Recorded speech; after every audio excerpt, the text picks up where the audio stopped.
స్త్రీల కూడికని ప్రారంభించుకున్నాము. ముందుగా సమయం ఇచ్చినటువంటి దేవునికి ప్రార్థన చేసుకున్నాం. తలలు వంచండి. పరలోకమున్న మా తండ్రి, మీ ప్రియ కుమారుడును ప్రభువైన యేసుక్రీస్తు ద్వారా నాయన కొద్ది జ్ఞాపకం చేసుకోవడానికి ఇచ్చిన స్థానం బట్టి నీకు స్తోత్రాలు ప్రభు. నాయన గడిచిన బుధవారం నుంచి బుధవారం వరకు నువ్వు కాచి కాపాడే విధానం స్తోత్రాలు. నాయన ఇంకా రావాల్సిన వాళ్ళు నా త్వరగా వచ్చిన వాళ్ళని దీవించి ఆశీర్వదించి ఇప్పుడు పాటలు పాడుతుండగా నీవే మహిమ ఘనత ప్రభావం పొందును. ప్రభువును రక్షణకర్త యేసుక్రీస్తు నామములో వేడుకుంటున్నాను నా ప్రియ పరలోక తండ్రి. ఆమేన్. స్తుతియాగము చేయుదము, స్తుతి గీతము పాడెదము, స్తుతులందు మా యెహోవా స్తోత్రార్హుడా గనుండా. స్తుతియాగము చేయుదము, సర్వ జగతికి కర్తవు, సర్వజనులకు తండ్రివి, సర్వజ్ఞానము కలిగినట్టి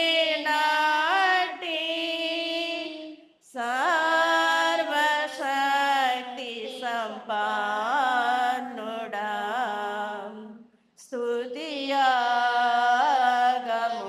చేయుదము, నిత్య జీవ ప్రదాతవు, నీతి కలిగిన రాజువు, నిత్య జీవము కలిగినట్టి నిత్య సత్యదేవుడా.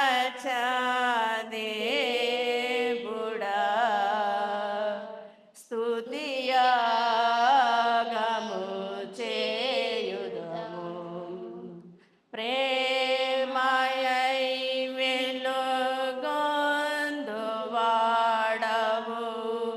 పూర్ణ శుద్ధ పవిత్రుడా, దీర్ఘ శాంతము కలిగినట్టి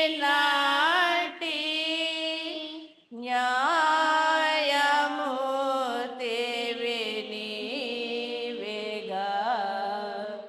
స్తుతియాగము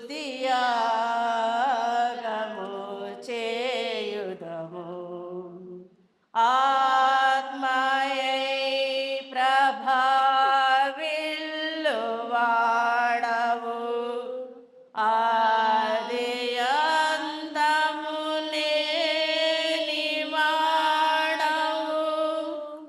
దివ్య కాంతులు కలిగినట్టి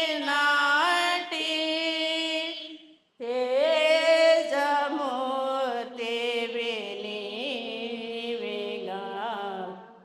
స్తుతియాగము చేయుదము, స్తుతి గీతము పాడెదము. ఒక పాట ఇంకోటి పాడదా? ఇంకోటి చెప్తాం పన్నెండా?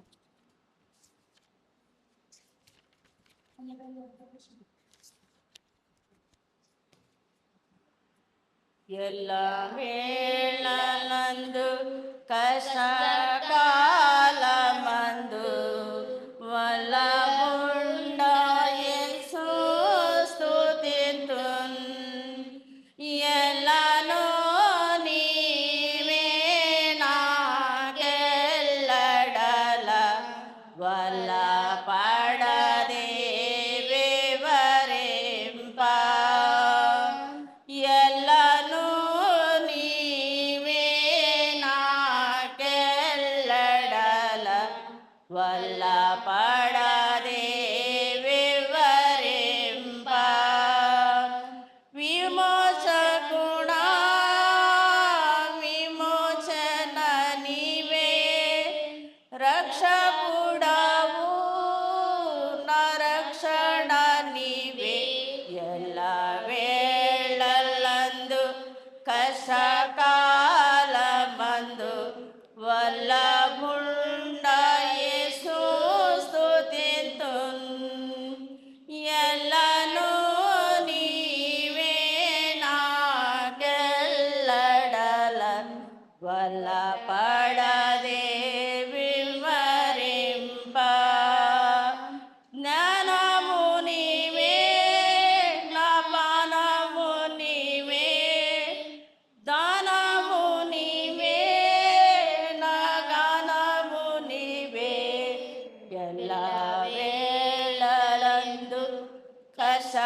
వల్ల పడదే వివరింప జ్యోతియు నీవే నా నిధియు నీవే ఆదియు నీవే నా అంతము నీవే ఎల్ల వేళలందు కష్టకాలమందు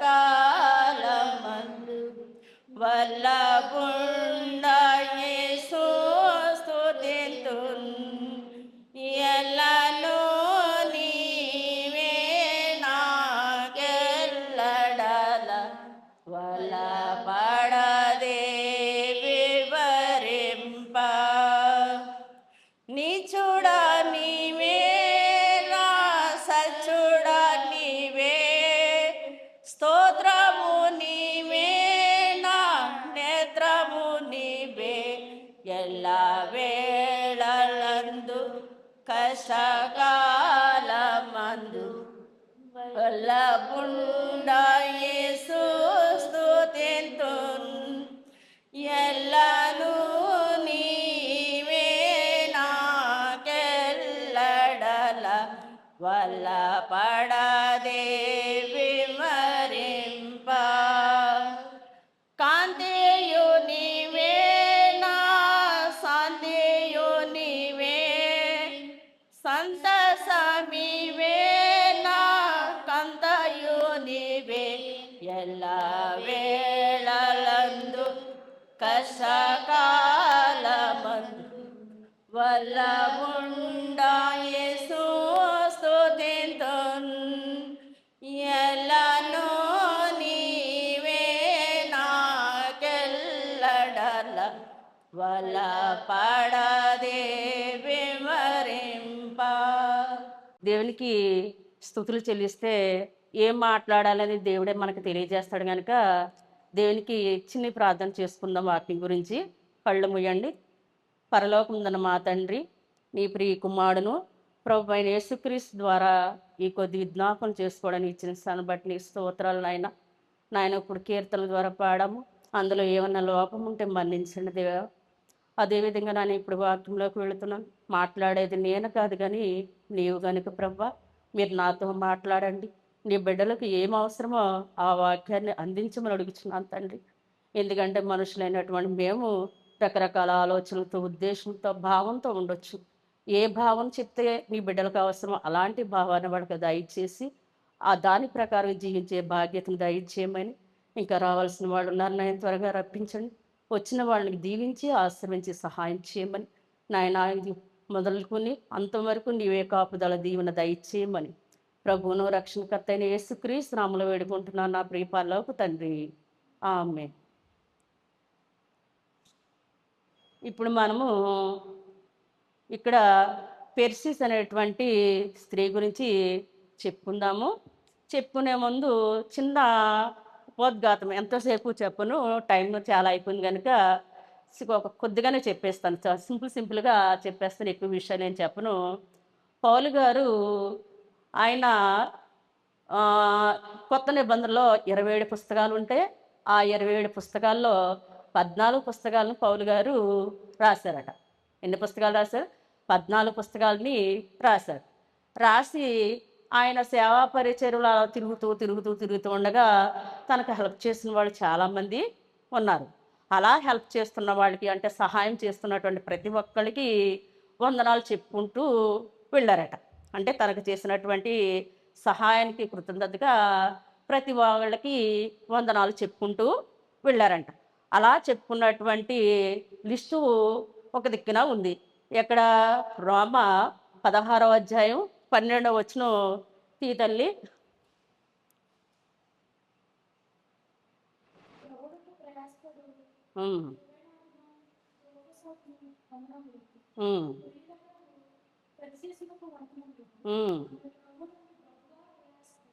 గొప్పగా ప్రయాసపడిందని చెప్పి అక్కడ ఒక ఆమె గురించి చెప్పడం జరిగింది. ఆమె పేరు పెర్సిస్ అనేటువంటి అమ్మాయి గురించి చెప్పడం జరిగింది. మనం పైనుంచి చూసుకున్నట్లయితే అదే రోమాపత్రిక 16వ అధ్యాయం 1 నుంచి చూసుకుంటా వస్తే చాలా వరకు అంటే 12వ వచనం వరకు కింద వరకు కూడా ఉన్నాయి. చాలామంది ఉన్నారు. చాలామంది పేర్లు ఉన్నాయి. అవన్నీ చెప్పుకుంటా ఉంటే టైం సరిపోదు గనక మొత్తం అందరికీ చెప్పుకుంటా వస్తూ ఉంటే టైం చాలా అయిపోద్ది. మనకు అవి అక్కర్లేదు కాబట్టి జస్ట్ అక్కడ ఒక అమ్మాయి గురించి మాత్రమే చెప్తున్నాను. అందరికీ వందనాలండి, వందనాలండి అని చెప్పుకుంటూ వచ్చారు. పౌలు గారు తనకు చేసినటువంటి హెల్ప్‌కి గాను ప్రతి ఒక్కళ్ళకి వందనాలు, వందనాలు చెప్పుకుంటూ వచ్చారు. వస్తూ ఉండగా అందులో ఒక ముగ్గురికి మాత్రము నా ప్రియుడోగా అని చెప్పడం జరిగింది. ఒకసారి చూడు తల్లి ఇక్కడ నా ప్రియుడోగా అని చెప్పి ముగ్గురు ఉంటారక్కడ. గవ్వ తీస్తే ఆ! నా ప్రియుడోగా అని చెప్పి ముగ్గురు వ్యక్తుల గురించి చెప్తూ ఉంటారు. కొన్ని అవి కూడా నేనిప్పుడు చదివించడం కుదరగానే ఇక్కడ నా ప్రియుడోగని సంబోధించడం జరిగింది. ముగ్గురున్నారు కదా అక్కడ. చూడండి అదే రోమపత్రిక 12వ అధ్యాయంలో మాత్రమే చెప్తూ ఉంటాను. 1-12 వరకు మీరు ఇంటికెళ్ళి చదువుకుంటే నా ప్రియుడు, నా ప్రియుడు అని చెప్పి ముగ్గురిని మాత్రం సంబోధించడం జరుగుతుంది. అందులో ఒక్క అమ్మాయిని మాత్రం నా ప్రియుడు అని అనడు. ప్రియురాలగు అంటారు. అదేంటి ఆళ్ళనేమో ప్రియుడు అన్నారు. ఈయన ప్రియురాలని సంబోధించడం జరిగిందేంటి అని అనుకుంటే మనం అనుకుంటాం లోకానుసారంగా వేరే వేరే అర్థాలు ప్రియురాలు అనగానే ప్రేమించబడటం అనేటి అర్థంలోకి వెళ్ళిపోయి వేరే వేరే ఊహించుకోవడం జరుగుతుంది. కానీ మరి దేవుని ఎరిగిన బిడ్డలైతే ముందే చెప్పాను కదా! దేవుని ఎరిగిన బిడ్డలకి ఎప్పుడు పాజిటివ్‌గానే ఉంటారు తప్ప నెగెటివ్‌గా ఆలోచించరు. నెగెటివ్ అంటే వ్యతిరేకంగా వేరే భావంతో ఎవరు ఆలోచించరు. దేవుని వాక్యం గనక మనసులో ఉందనుకోండి, ఎప్పుడు కూడా తప్పుడు ఆలోచన అనేదే రాదు. మనకు తప్పుడు ఆలోచన వస్తుంది అంటే దేవుని వాక్యం లేకపోతేనే అలాంటి తప్పుడు ఆలోచనలనేవి వస్తూ ఉంటాయి. అయితే అక్కడ నా ప్రియుడు అని చెప్పే వాళ్ళని సంబోధించాడు. ఈ అమ్మాయిని మాత్రం ప్రియురాలు అని సంబోధించడం జరిగింది. ఎందుకు ప్రియురాలని సంబోధించాడంటే ఆయన అప్పటికి చాలా వృద్ధుడు. ఈ అమ్మాయి చాలా చిన్నది. అసలు ప్రియురాలు అంటే అర్థం ఇష్టమైన అని అర్థం. ఇష్టం అంటే ఇష్టం చాలా రకాలుగా ఉండొచ్చు కదా! ఇష్టం చాలా రకాలుగా ఉండొచ్చు. ఆ రకాల్లో వేరే రకమైన ఇష్టం ఎందుకు తీసుకోవాలి? ఒక కూతురుగా అనుకోవచ్చు, ఒక తల్లిగా అనుకోవచ్చు, ఒక చెల్లిగా అనుకోవచ్చు, ఒక మిత్రురాలుగా అనొచ్చు. రకరకాలైనటువంటి పేర్లు మనం పెట్టుకోవచ్చు. అందుకే ప్రియురాలు అన్నాడు తప్ప నా ప్రియురాలు అని ఆయన సంబోధించడం జరగలేదు. అలా చెప్పుకుంటూ వస్తూ ఉండగా ఆమె గురించి చెప్పడం జరిగింది. ఎందుకు ఆమె గురించి అంత చెప్పారు? అందులో చాలామంది దగ్గరికి ఓన్లీ వందనాలు, వందనాలు మాత్రమే చెప్పుకొచ్చాడాయన. అంతే తప్ప వాళ్ళ గురించి పొగడలేదు. వాళ్ళ గురించి పొగడలేదు. ఈ అమ్మాయి గురించి మాత్రం పర్టిక్యులర్‌గా ఆయన పొగడడం జరిగింది. ఈమె గురించి ఈ అధ్యాయంలో మాత్రమే, ఈ వచనంలో మాత్రమే మనం చూడడం జరుగుతుంది. ఇంకెక్కడ మనం చూడడం జరగదట. ఎందుకు ఆ అమ్మాయి గురించి అంత నొక్కి చెప్పడం జరిగిందంటే, ఆమె చేసినటువంటి పనులు కొన్ని ఉన్నాయట. ఈమె పర్షియా దేశానికి చెందినటువంటి రాజ్యం. అంటే రోమా సామ్రాజ్యంలో ఏ రీతిగా ఉండేవారు, దేవుణ్ణి ఆరాధించే వాళ్ళని ఎన్నెన్ని హింసలు పెడుతూ ఉండేవారు. అయన్నీ మనకు ఆల్రెడీ తెలుసు. రోమా సామ్రాజ్యంలో ఆ రోమా ప్రభువుని మాత్రమే సేవించాలి. మిగతా వాళ్ళని సేవిస్తే రకరకాలైనటువంటి శిక్షలనేవి వేస్తూ ఉండేవారు. అలాంటి సమయంలో ఈమె ఈ పౌలు గారికి హెల్ప్ చేస్తూ ఉండేదట. అంటే ఇంత చిన్న వయసులో దేన్ని లెక్క చేయకుండా ఈమె దేవుని పరిచర్య చేస్తుందని చెప్పి ఆయనకి చాలా ఇష్టం వచ్చిందట. ఇష్టపడ్డాడట ఆయన్ని. ఇంత చిన్న వయసులో ఆమె ఆ రోమా సామ్రాజ్యంలో ఉన్నప్పటికీ కూడా ఇంత దేవుని సేవకి ఇంత ప్రయాసపడుతుంది. ప్రయాసపడడానికి చాలా ధైర్యంగా చేస్తుంది పనులన్నీను. అందుకే ఆమె గురించి అంత నొక్కి వక్కాణించడం జరిగింది. ఈమె పెర్సిస్ అనేటువంటి మాటకి పర్షియా దేశానికి చెందినటువంటి అమ్మాయి కనుక పెర్సిస్ అని పిలవడం ఉందట. ఈమె గురించి మనము కొన్ని కొన్ని కాదు 3 లక్షణాలు మనం చూసుకుందాం. ఫస్ట్ పాయింటు పెర్సిస్ అనగా విడుదల పొందినటువంటి స్త్రీ లేక ప్రత్యేకింపబడినటువంటి స్త్రీ. విడుదల పొందినటువంటి స్త్రీ లేదా ప్రత్యేకింపబడినటువంటి స్త్రీ అంట. దాంట్లోనే ఉంది విడుదల పొందినటువంటి స్త్రీ అంటే అర్థం రోమా సామ్రాజ్యంలో ఉన్నటువంటి పరిస్థితుల నుంచి ఆమె బయటికి రావడం జరిగింది. అదొక పాయింట్. ప్రత్యేకింపబడినటువంటి స్త్రీ అంటే పౌలు గారు ముందే చెప్పారు కదా! పౌలు గారు చెప్తున్నటువంటి వందనాల లిస్టులో చెప్పినటువంటి వాళ్ళందరిలో కూడా ఈమె చాలా ప్రత్యేకింపబడింది. ముందే చెప్పారు కదా! ఎందుకు ప్రత్యేకింపబడింది అన్నటువంటి విషయం మనం తర్వాత చూసుకుంటూ ఉంటే ఈ రీతిగా ఆమె విడుదల పొందినటువంటి స్త్రీ, ప్రత్యేకింపబడినటువంటి స్త్రీ. అంటే రోమా సామ్రాజ్యంలో ఉన్నటువంటి విగ్రహారాధనో లేకపోతే అక్కడ ఉన్నటువంటి ఇబ్బందులు వాటి నుంచి బయటకు వచ్చి దేవుల్లోకి వచ్చింది. మరి మనం ఏం చేస్తున్నాము? మనం కూడా ఈ లోకంలో ఉంటున్నాం కదా! ఈ లోకంలోంచి మనకు కూడా విడుదల కోరుకోవాలి. విడుదల అంటే అర్థం మాకేమున్నాయండి ఇబ్బందులు అంటే, మనం నోటితోటి, కళ్ళతోటి, చేతులతోటి బోలెడు రకరకాలైనటువంటి పనులన్నీ చేస్తూ ఉంటాం. వాటి నుంచి దేవుణ్ణి మనకు విడుదల రప్పించమని అడగాలి. రెండోది ప్రత్యేకింపబడ్డం అంటే, ఈ లోకంలో చాలామంది స్త్రీలున్నారు. అలాంటి స్త్రీలలోకి అందరిలోకి నేను ప్రత్యేకింపబడాలి అని కోరుకోవాలట మనము. అలా కోరుకుంటే దేవుడు మనల్ని గుర్తించడం జరుగుతుంది. చూడు అంతమంది స్త్రీలు ఉండగా పెర్సిస్‌ని మాత్రం ఆయన ప్రత్యేకంగా చూసేటట్టుగా చేసుకుంది. అలాంటి జీవితం జీవించాలని పెర్సిస్ ద్వారా మనము నేర్చుకోవచ్చు. అంటే మనం కూడా మనము దేవుని దృష్టిలో పడాలి అంటే, దేవుడు మన గురించి చెప్పాలి అంటే మనము ప్రత్యేకింపబడినటువంటి స్త్రీగా ఉండాలి. అలా ప్రత్యేకింపబడినటువంటి స్త్రీగా ఉండాలి అంటే ముందే చెప్పాను. దేవుణ్ణి ఎరగాలి. దేవుణ్ణి ఎరగాలి అంటే దేవుని వాక్యం ఎక్కువగా చదువుకోవడం వల్ల దేవుణ్ణి ఎరుగుతాం. అంతే తప్ప దేవుణ్ణి నేరుగా వస్తేనే దేవుని మనం ఎరగం. దేవుని వాక్యమే దేవుని చూసేటట్టు చేస్తుంది. అలా దేవుని వాక్యం మనం వింటా ఉంటే లోకంలోంచి మనం కూడా విడుదల పొందడం జరుగుతుంది. అంటే ఆ లోకంలోంచి దేవుని లోకంలోకి, అంటే దేవునికి ఇష్టమైనటువంటి బిడ్డగా మనం జీవించడం జరుగుతుంది. ఎప్పుడైతే అలా జీవిస్తామో దేవుడు మనల్ని కూడా అందరు స్త్రీలాగా చూడట, ఒక ప్రత్యేకమైనటువంటి స్త్రీగా చూడడం జరుగుతుంది. ఉదాహరణకి మరియం గారిని తీసుకున్నట్లయితే ఆ రోజులు అంతమంది స్త్రీలు ఉన్నారు కదా, మరి అంతమంది స్త్రీల్లో ఏదో ఒక స్త్రీలో గర్భం దాల్చొచ్చు కదా ఆయన. ఆ స్త్రీనే ఎందుకు ఎన్నుకున్నారు అంటే ఆ స్త్రీ జీవించినటువంటి జీవితం అంత బాగుంది కాబట్టి భగవంతుడు ఆమె గర్భంలో పుట్టాలన్నటువంటి ఆలోచన ఆ పైన ఉన్నటువంటి భగవంతుడికి కలిగింది కదా. మన అంతమంది స్త్రీలు ఉన్నారు కదా, వేరే వాళ్ళ స్త్రీల్లో ఒక కడుపులో రావచ్చు కదా. ఆ స్త్రీని ఎందుకున్నాడంటే ఆ స్త్రీ దేవుని పట్ల అంత ప్రత్యేకింపబడిన విధంగా పెరగడం వలన దేవుని దృష్టి ఆ స్త్రీ మీద పడింది. పడింది కాబట్టి ప్రత్యేకమైనటువంటి స్త్రీగా ఆమెను గుర్తించడం జరిగింది, చెప్పుకుంటూ ఉన్నాం. అలాగే మన జీవితాలు కూడా ప్రత్యేకింపబడినటువంటి స్త్రీలుగా ఉండాలని చెప్పి పెర్సిస్ జీవితం ద్వారా మనం తెలుసుకుంటున్నాం. అంటే పెర్సిస్ అనేటువంటి మాటకి మీనింగ్ ప్రత్యేకింపబడినటువంటి స్త్రీ, అలాగే విడుదల పొందినటువంటి స్త్రీ. మరి మనం పేరు పెట్టుకుంటే సరిపోయిందా? పేరు తగ్గ జీవితం కూడా మనం జీవించాలి. ఎందుకు ఆమె ప్రత్యేకింపబడినటువంటి స్త్రీగా వచ్చింది అంటే ఆమె చేసినటువంటి రెండు పనులట. ఏంటవి అంటే ఫస్ట్ ఏమో మీనింగ్ తెలుసుకున్నాము.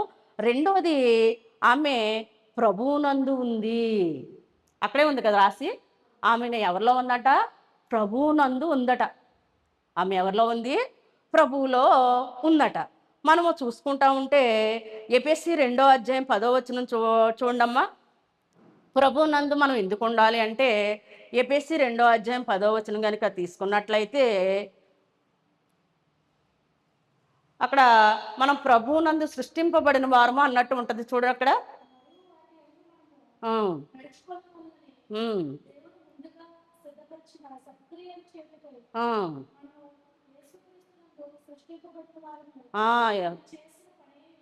పని అయి ఉన్నాము.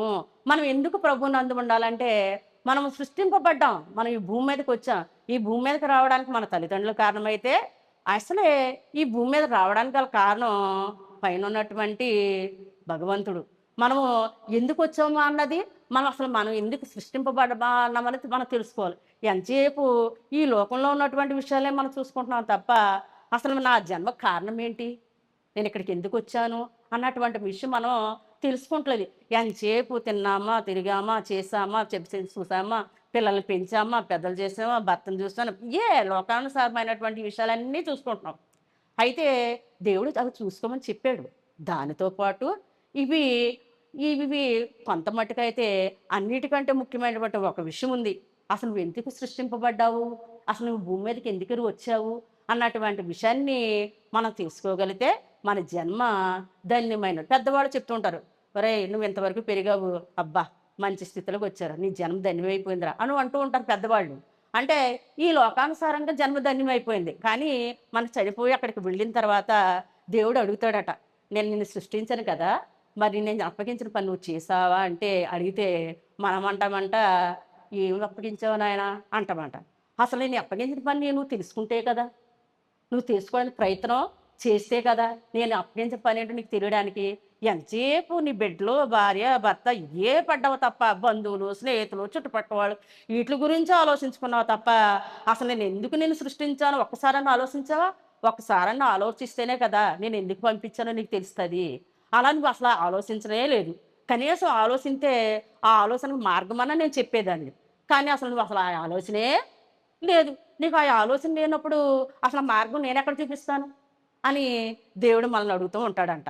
అంటే ప్రభువునందు ఆమె ఉంది అంటే, ప్రభు నన్ను ఎందుకు ఎన్నుకున్నాడు అన్నటువంటి విషయాన్ని ఆమె తెలుసుకుంది పెర్సిస్సు.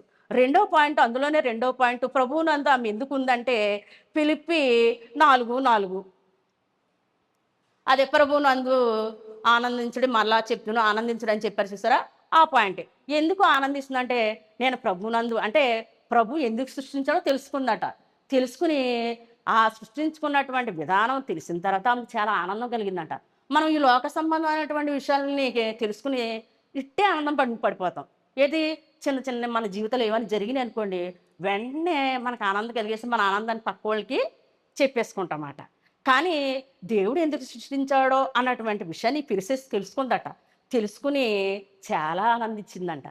ఆమె ప్రభువునందు ఏం చేసిందట, ఓహో నేను ఇక్కడికి వచ్చినటువంటి విధానం ఇది మాట అని చెప్పి తెలుసుకుని ఆనందించింది. మూడో పాయింట్, ఎఫెసీ 1:1 విశ్వాసం అన్నటువంటి పాయింట్ అక్కడ కనబడుతుంది చూడమ్మాయి. ఎఫెసీ 1:1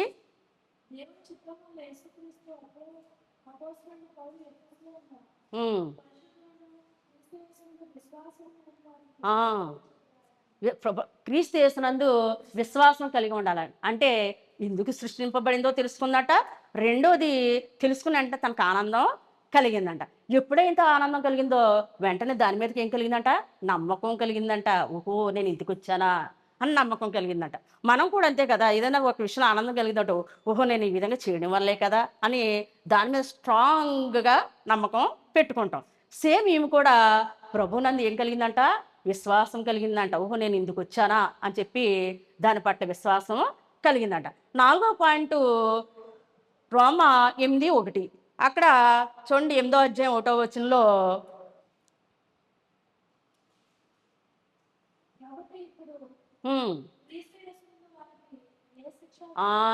లాస్ట్ పాయింట్గా ఏ శిక్షా విధి లేదని తెలుసుకుందంట. అంటే ఎందుకు తెలుసుకుంది, నేను ఎందుకు సృష్టింపబడ్డానో తెలుసుకున్నాను, అది ఏంటో నాకు అర్థమైంది, అందుకే నమ్మకించాను.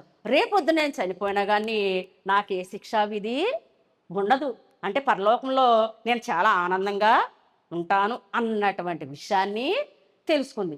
మనం అనుకుంటాం ఈ లోకంలో భూలోక సంబంధమన్నిటి సంపాదించేసుకున్న తర్వాత అమ్మయ్య నాకు ఇంకే లోటు లేదు, నేను అంత ప్రశాంతంగా ఉన్నాను, నా జీవితం చాలా ప్రశాంతంగా వెళ్ళిపోతుందే అనుకుంటాను. ఏది ఈ లోకానుసారమైనటువంటి విషయాలు చూసుకున్నాయి. కానీ చనిపోయిన తర్వాత ఏమవుతుందో మనకెమ్మరికి తెలియదు. ఎవరైనా చెప్పారనుకోండి, ఏ సేవకులు ఎవరైనా చెప్పారనుకో, అమ్మ చనిపోయిన తర్వాత నీ స్థితి ఇలాంటిదమ్మా అని చెప్పామనుకోండి, ఎవరు చూసేస్తారు అయ్యారండి, అక్కడ చూసుకుందాంలే అని టేక్ ఇట్ ఈజీగా తీసేసుకుంటాం. ఎందుకని, దేవుని వాక్యం మనలో లేకపోబట్టి అది ఆ విషయాన్ని చాలా టేక్ ఇట్ ఈజీగా తీసుకుంటాం. ఆ ఉదాహరణకి ధనవంతుడు లాజరు కనుక తీసుకున్నట్లయితే, ధనవంతుడికి తెలిసే ఉంటాయి దేవునికి సంబంధించిన విషయాలు, లాజరు కూడా తెలుసుకునే ఉంటాయి. కానీ ధనవంతుడైతే చాలా టేక్ ఇట్ ఈజీగా తీసుకోండి. ఎందుకు తీసుకున్నాడు, తనకున్నటువంటి సౌకర్యాలను బట్టి, తనకున్నటువంటి స్థితిని బట్టి టేక్ ఇట్ ఈజీగా తీసుకున్నాడు. తీసుకుని తర్వాత వచ్చేటటువంటి పరిస్థితిని ఏంటో తను తెలుసుకోలేదు. కానీ ఈ ఎవరు, లాజరు మాత్రం తనకున్నటువంటి స్థితిని బట్టి, అంటే ఒక మనిషి ఉన్నతవాడు అవ్వాలన్నా, లేకపోతే ఒక మనిషి మంచి వ్యక్తిగా తయారవ్వాలంటే ఏదో ఒక ముళ్ళు అనేది మనిషి జీవితంలో ఉండాలి. ఆ ముళ్ళు ఉంటేనే తర్వాత వచ్చే జీవితం ఏంటో అర్థమవుతుంది. ఆ ముళ్ళు అనేది లేదనుకోండి, మనకి జీవితం విలువ తెలియదు. అందుకే ఎప్పుడు కూడా సుఖాలను కోరుకోకూడదంట, ఎప్పుడు దుఃఖాలను కూడా కోరుకోకూడదంట. సుఖము రావాలని కోరుకోవాలట, దుఃఖము కాలుకు రావాలని కోరుకోవాలంట. కారణము, జీవితం విలువ తెలియాలి అంటే మనకి దుఃఖము అనే ముళ్ళు, సమస్య అనే ముళ్ళు, ఇబ్బంది అనే ముళ్ళు రావాలనే కోరుకోవాలంట. అంతే తప్ప ఏదైనా సమస్య వచ్చిందనుకో దేవుడు నాకే ఇచ్చాడా అని అనుకుంటాం. కానీ అందులో ఉన్న పరమార్థం చాలా ఉంటుంది. ఆ విలువ లాజరు తెలుసుకున్నాడు. తనకున్నటువంటి స్థితిని బట్టి ఎందుకు ఈ జీవితం ఇక్కడ ఉన్నది అంతా వేస్ట్ అని చెప్తున్నారు. పైన ఉందంట కదా! నేను అక్కడ పొందుకుంటానని చెప్పి లాజరు అదే రీతిగా అదే రీతిగా ఈమె ప్రభువునందు ఉండడానికి గల కారణం ఈ విషయాలన్నీ తెలుసుకుంది. మరి మనమేం తెలుసుకుంటున్నాము? మనం ఎందుకు సృష్టింపబడ్డాము అన్నటువంటి విషయాన్ని మనం ఎప్పుడైనా గమనించామా? గమనిస్తే మనం కూడా ప్రభువునందు ఖచ్చితంగా ఉండగలము. అది ఎలా తెలుస్తుంది? దేవుడు వచ్చి నేరుగా చెప్పడానికి ముందే చెప్పాను. అది సేవకుల ద్వారానో, మనకు పక్కన ఉన్నటువంటి వ్యక్తుల ద్వారానో మనకి తెలుస్తుంది. అప్పుడు ఆ విషయాలు ఎలా తెలుస్తాయి? చెప్పుకునేటప్పుడు మంచి విషయాలు చెప్పుకుంటారు, చెడ్డ విషయాలు కూడా చెప్పుకుంటారు. మంచి విషయం మనకు అర్థం కావాలి అంటే, చెడ్డ విషయం ఎవరు చెప్పక్కర్లేదు, ఈజీగానే అర్థమైపోద్ది. కానీ మంచి విషయం మనకు అర్థమవ్వాలి అంటే, దాని భావం మనం తెలుసుకోవాలంటే, అనుదినము దేవుని వాక్యాన్ని చదువుకుంటా ఉంటే, ఆ తెలిసినటువంటి విషయం మనకు ఖచ్చితంగా ఆలోచన వస్తుంది. పుట్టగానే ఏ వ్యక్తి కూడా జ్ఞానవంతుడు కాదు. అనుభవంతోటే జ్ఞానం అనేది వస్తుంది తప్ప, పుట్టగానే జ్ఞానం ఎవరికీ రాదు. అనుభవం అంటే వయస్సు పెరిగే కొద్దీ జ్ఞానం అనేది పెంపొందుతూ ఉంటుంది. ఏ వ్యక్తి అయినా సరే అందుకే. అందుకే మనము వినేటప్పుడు, చెప్పేటువంటి మాటలు వినేటప్పుడు ఏది మంచి మాట, ఏది చెడ్డ మాట అనేది మనం తెలుసు. ఆ జ్ఞానం మనకే ఇచ్చాడు. అంతే తప్ప ఎవరో చెప్తారని కాదు. ఆ జ్ఞానాన్ని పరిశీలన చేసేటువంటి జ్ఞానాన్ని కూడా దేవుడే ఇచ్చాడు. మరి ఆ జ్ఞానం తెలుసుకోవాలంటే దేవుని దగ్గరికి రావాలి. అందుకే ఈ ఫేసెస్ ఎవరినందు ఉందట? ప్రభువునందు ఉంది. ఎందుకని? దేవుని జ్ఞానం ఏంటో తెలుసుకోవడానికి ప్రభువునందు ఉండి, మరి ఆ రోమా సామ్రాజ్యంలో ఉన్నటువంటి స్థితులకు ఆమె అలవాటు పడిపోవచ్చు. కానీ ఆ రోమా సామ్రాజ్యంలో ఉన్నటువంటి పరిస్థితులకి ఉండకుండా విడుదల పొందడానికి గల కారణము అంటే అలాంటి జ్ఞానాన్ని ఆమె పొందింది కాబట్టే ఈమె ఆ రోమా సామ్రాజ్యం నుంచి విడుదల పొంది యూదా రాజ్యంలోకి రావడం జరిగింది. అంటే భగవంతుని దేవుణ్ణి అనుసరించడం జరిగింది. అంటే ముందే చెప్పాను, మనం ప్రభువునందు ఉండాలి అంటే ప్రభువు సంబంధించినటువంటి వాక్యాన్ని మనం తెలుసుకోవడం జరగాలని చెప్పి పెర్సిస్ ద్వారా మనం నేర్చుకోవచ్చు. అంటే ఇంతవరకు ఏదో అయిపోయింది. ఇక నుంచైనా మనం ప్రభువునందు ఉంటే మనకి అన్నీ మంచే జరుగుతాయని చెప్పి పెర్సిస్ ద్వారా మనకి తెలుస్తుంది. తర్వాత మూడవ పాయింట్, ఈమె సంబంధించినటువంటి 3 పాయింట్లు. ఒకటి పెర్సిస్ అనగా విడుదల పొందినటువంటి స్త్రీ, ప్రత్యేకింపబడిన స్త్రీ. ఎందుకు ప్రత్యేకింపబడిందంటే ఫస్ట్ పాయింట్‌గా మనం చెప్పుకున్నాం, ఆమె ప్రభువునందు ఉంది కనుక ప్రత్యేకింపబడింది. రెండోది ఆమె ప్రియురాలుగా ఉంది. ఎలా ఉందట? ప్రియురాలుగా ఉంది. ఇక్కడ ప్రియురాలుగా ఉంది అంటే అర్థం ప్రభువు చేసే పనిని చాలా ఇష్టంగా చేస్తుంది. ఎవరో బలవంతం చేస్తే చెప్తేనే చేయట్లేదు ఆమె. ఎవరో బలవంతంగా చెప్తే చేయట్లేదు. చాలా ఇష్టపూర్వకంగా చేస్తుంది. ఎవరికి? మనం కూడా చేస్తూ ఉంటాం పనులు. మన ఫ్రెండ్స్‌కి, పక్కింటి వాళ్ళకి, వాళ్ళకి, వీళ్ళకి చెప్పకపోయినా సరే మనం పని చేస్తూ ఉంటాం. ఎందుకు? వాళ్ళ నుంచి ఏదో మెప్పు పొందాలని చెప్పి, లేకపోతే వాళ్ళ నుంచి ఏదో ఆశించాలని మనం పొందుతూ ఉంటాం. కానీ ఈమె ఎవరినో మెప్పు పొందించాలని చేయలేదు. నేను ఎవరిని మెప్పు పొందించాలనుకుంది? దేవుణ్ణి మెప్పు పొందించాలని చెప్పి పౌలుకి అన్ని పనులు చేస్తూ ఉందట. అందుకే ఆమెకి ఎలా ఇష్టమైంది? పౌలుకి ఇష్టురాలుగా ఏర్పడింది. అలా ఇష్టురాలుగా ఏర్పాటు చేసింది ఎవరు అంటే ప్రభు అయినటువంటి యేసుక్రీస్తు ప్రభు గారు. చెప్పారు కదా ముందేని. ఆమె ఎవరిని చూడాలని, ఎవరిని ద్వారా మెప్పు పొందాలనుకుంటుంది? దేవుని ద్వారా మెప్పు పొందాలనుకుంది. అందుకే దేవుడు పౌలుకి చెప్పాడు, అదిగో నీ ప్రియురాలైనటువంటి పెర్సిస్ అని చెప్పి. ఆ మాట భగవంతుడు కలిగించకపోతే పౌలు కూడా చెప్పలేడు. మనం కూడా ఈ లోకంలో జీవించేటప్పుడు మన గురించి ఒక్కొక్కరు చెప్తూ ఉంటారు కదా! చెప్పేటప్పుడు మనం అనుకుంటాం, వాళ్ళు నా మీద కావాలని చెప్పారు అనుకుంటాం. కాదు. అది దేవుడు ఏర్పాటు చేస్తేనే జరుగుతుంది. అది మంచైనా, చెడైనా. అలాగే పెర్సిస్‌ని కూడా భగవంతుడు తన చేస్తున్నటువంటి పనుల్ని ఏంటి సేవకుడైనటువంటి పౌలుకి ఎవరో చెప్తే చేయలేదు. తను మనస్ఫూర్తిగా ఆమె చేసింది గనుకే ఆమె ఇష్టురాలు కింద అతనికి ఏర్పడేటట్లు అక్కడ భగవంతుడు చేయడం జరిగింది. నెక్స్టు మరో పాయింటు, ప్రభువునందు బహుగా ప్రయాసపడింది. అసలు పాయింటు బహుగా. అక్కడ అది మెయిన్ పాయింట్. బహుగా ప్రయాసపడిందంట. ఎందుకు ఆ పాయింట్ మెన్షన్ చేస్తున్నానంటే పౌలు గారు చెప్పారు, నాకు సేవ చేసిన వాళ్ళందరూ ఇలా ప్రయాసపడ్డారు, వందనాలు చెప్పానని చెప్తున్న చూసారా? ఎవరికీ అది ఉపయోగించలేదు ఆయన. నాకు ప్రయాసపడ్డారు, వందనాలండి, వందనాలని చెప్పుకుంటూనే వచ్చారు తప్ప, ఎవరికి కూడా బహుగా అంటే చాలా ఎక్కువగా ప్రయాసపడిందట. అందుకే పౌలు గారికి ఆమె ఇష్టురాలుగా ఏర్పడడం జరిగింది. చాలా ఎక్కువ కష్టపడిందట. మనము ఏదైనా ఒక పని చేయాలంటే రకరకాలైనటువంటి కారణాలు మనం చెప్తూ ఉంటాం. కానీ ఈమె అలాంటి కారణాలేమీ చూపించలేదట. చూపించకుండా చాలా ఎక్కువగా కష్టపడడం జరిగింది. ఏ విషయాల్లో? మనం ఎంతసేపు మన ఇంటికి సంబంధించిన విషయాల్లోనే కష్టపడుతూ ఉంటాం. కానీ ఇంటికి సంబంధించినటువంటి పనులు ఎంత కష్టపడినప్పటికీ అది ఇవాళుంటాయి, రేపొద్దున పోతాయి. దానివల్ల మెప్పు రాదు, ఏమీ రాదు. ఒకవేళ వచ్చినా రెండో రోజున ఆ మెప్పు పోతుంది. కానీ ప్రభువునందు గనుక ఎక్కువ ప్రయాసపడ్డామనుకోండి, ఏం జరిగిద్ది? ప్రభువునందు మనం ఎక్కువగా ప్రయాసపడితే ఏం జరుగుతది? దేవుడు మన బిడ్డల్ని ముందు మనల్ని ఆశీర్వదిస్తాడు. తర్వాత ఎవరిని ఆశీర్వదిస్తాడు? మన బిడ్డల్ని ఆశీర్వదిస్తాడు. మన మన కోరిక అదే కదా! మనం ఆలయానికి చాలామంది గుడికి ఎందుకొస్తూ ఉంటారు? చాలామంది 90% వచ్చేవాళ్ళందరూ కూడా నాయనా నా బిడ్డలు బాగుండాలి, నా భర్త బాగుండాలి, నా ఇల్లు బాగుండాలి, ఇది బాగుండాలని వస్తూ ఉంటారు. మరి అవన్నీ జరగాలంటే ప్రభువునందు ప్రయాసపడకుండా జరగాలంటే ఎలా జరుగుతాయి? జరుగుతాయా?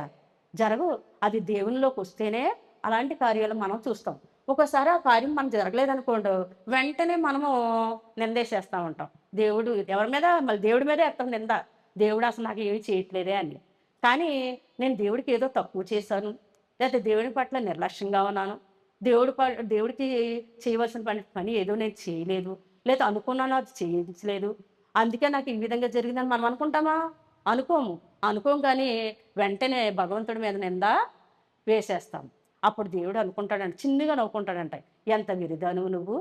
నువ్వు చేసిన తప్పు నీ దగ్గర పెట్టుకుని నువ్వు నన్ను అంటున్నావు. కానీ నువ్వు నా దగ్గరికొచ్చి అడిగితే నేను ఇవ్వనా అని దేవుడు మనసులో అనుకుంటాడంట. అందుకే మన జీవితాలు బాగుండాలి అంటే ఎవరిని తెలుసుకోవాలట? ప్రభువునందు ఎక్కువగా ప్రయాస పడాలి. ప్రభువునందు ప్రయాస పడడం అంటే అర్థం ఏం చేయాలి? మేము కూడా బోధించాలంటే బోధించక్కర్లేదు. ప్ర ప్రభువు యొక్క ఆలయంలో బోలెడు పనులుంటాయి.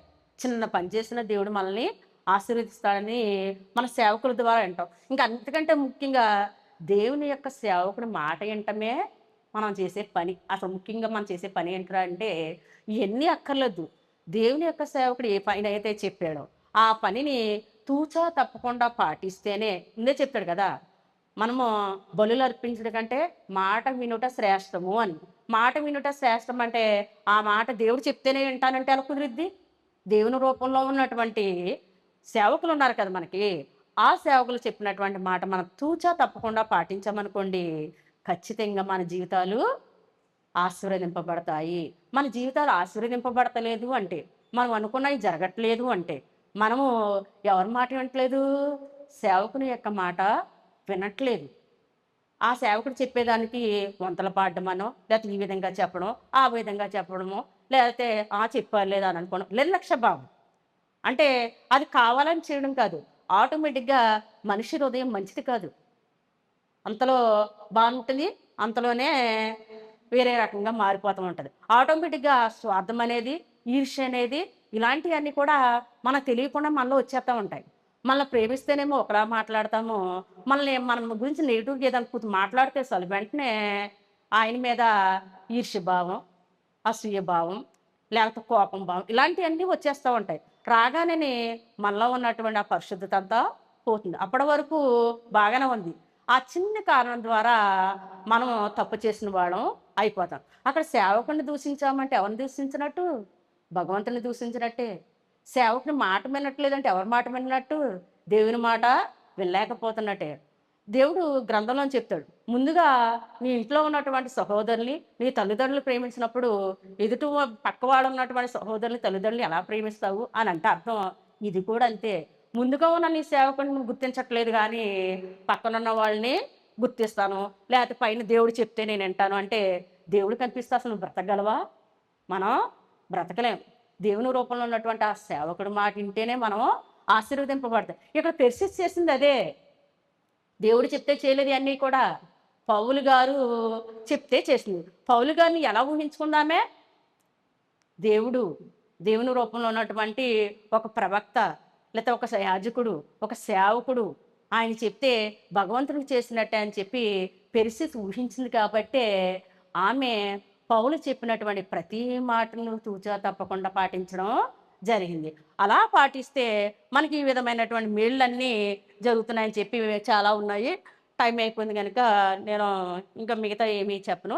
అంటే పెర్సిస్ నుంచి మనం ఏం నేర్చుకోవాలి అంటే, పెర్సిస్ నుంచి ప్రత్యేకింపబడినటువంటి స్త్రీగా ఉండడానికి ప్రయత్నం చేయాలి. రెండోది ప్రభువునందు ఉండడానికి ప్రయత్నం చేయాలి. మూడోది ప్రియురాలుగా ఉండడానికి అంటే సేవకులకి ఇష్టమైనటువంటి బిడ్డలుగా ఉండడానికి ప్రయత్నం చేయాలి. అంతే కదా! పౌలు గారికి ఇష్టరాలుగా ఉంది అంటే, మనం కూడా మన సేవకుడు ఉన్నాడు కదా! ఆ సేవకునికి ఇష్టమైనటువంటి బిడ్డగా జీవించాలి. ఇష్టమైన బిడ్డగా అంటే, తను తను ఏ చెప్పిన పని ఒకవేళ తనే వేరేగా చూసారనుకో, దేవుడు చూసుకుంటాడులే అనుకోవాలి తప్ప, తన మీద ఒకలాగుంటారు, తినంటే ఒకలాగుంటారు, నన్ను ప్రేమించరు, నన్ను ఇష్టపడతారు, తన గురించి ఎక్కువ చెప్తారు, నా గురించి ఇలాంటి భావాలు కాదు. ఒకవేళ చూసారనుకో, సేవకుడు వదిలేయాలి. ఎందుకంటే తీర్పు చెప్పేటువంటి అధికారం మన దగ్గర లేదు. తీర్పు చెప్పడానికి మనమెవరము? మనమే పెద్ద నీతిమంతులమా ఏంటి? ఆయన గురించి మాట్లాడడానికి. ఆయన గురించి మాట్లాడడానికి మనం సరిపోం కదా!